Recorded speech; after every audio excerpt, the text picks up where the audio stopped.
ভাইয়ের আমার, আমি কারো সমালোচনা করতে চাই না। আমি শুধু বলতে চাই, বন্দর ইউনিয়ন নারায়ণগঞ্জ বন্দর উপজেলার একটি বিএনপির উর্বর ভূমি। এই উর্বর ভূমিতে ভালো মতো চাষাবাদ করতে হবে।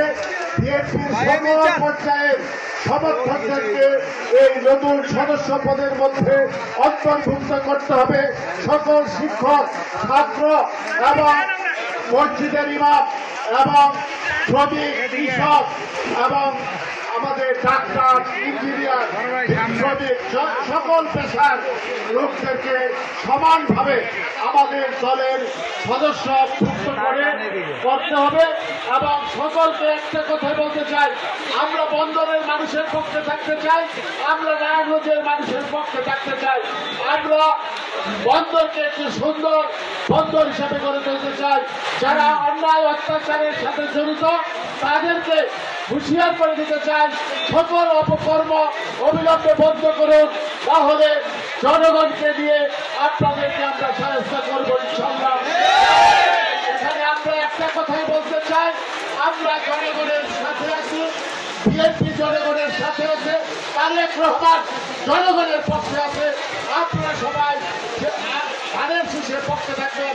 আগামী নির্বাচনে বিএনপি থেকে সেই নমিনেশন পাবে তার জন্য আপনারা কাজ করবেন, এই আশাবাদ ব্যক্ত করে সকলকে ধন্যবাদ জানিয়ে আমি আমার বক্তব্য এখানে শেষ করছি।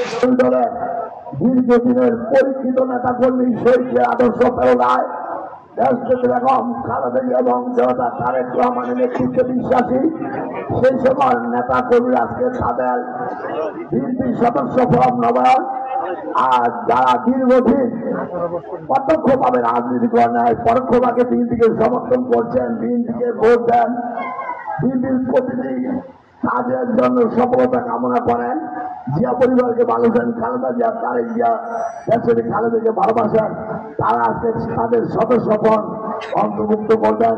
তাদেরকে আমাদের মাটি মানুষের নেত্রী চেয়ারপারসন আপসিনীতি বেগম খালেদা, আমাদের রাজভবন ভারপ্রাপ্ত চেয়ারম্যান জনতা তারেক রহমান এবং নাঙ্গল মহানগর বিএনপির পক্ষ থেকে তাদেরকে রক্তিম শুভেচ্ছা অভিনন্দন। এবং আমি আমার বক্তব্য শুরুতে স্বাধীনতার ঘোষক শহীদ জিয়াউর রহমানের প্রতি গভীর শ্রদ্ধা এবং গত জুলাই আগস্ট বিপ্লবে যারা শহীদ হয়েছেন, বিশেষ করে বন্দর ইউনিয়নের কৃতি সন্তান যুবদল নেতা আবুল স্বজনের রুহের মাগফিরাত কামনা করে এবং গত কয়েকদিন পূর্বে মাইলস্টোন স্কুলে যে সকল কোমলমতি শিশুরা বিমান দুর্ঘটনায় শহীদ হয়েছেন তাদের রুহের মাগফিরাত কামনা করে। জুলাই আগস্ট বিপ্লবে যারা এখনো অসুস্থ হয় বিভিন্ন বাড়ি হাসপাতালে এবং মাইলস্টোন স্কুলে যারা আহত হয় এখনো চিকিৎসাধীন আছেন তাদের আশুর মুক্তি কামনা করেন।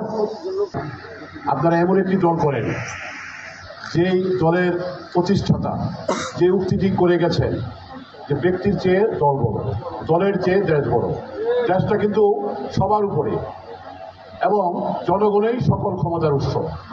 এই উক্তি দুটি আমাদের রাজনীতির মূল মন্ত্র এবং 19 দফার কর্মসূচির ভিত্তিতেই এই দলটা গঠিত হয়েছিল।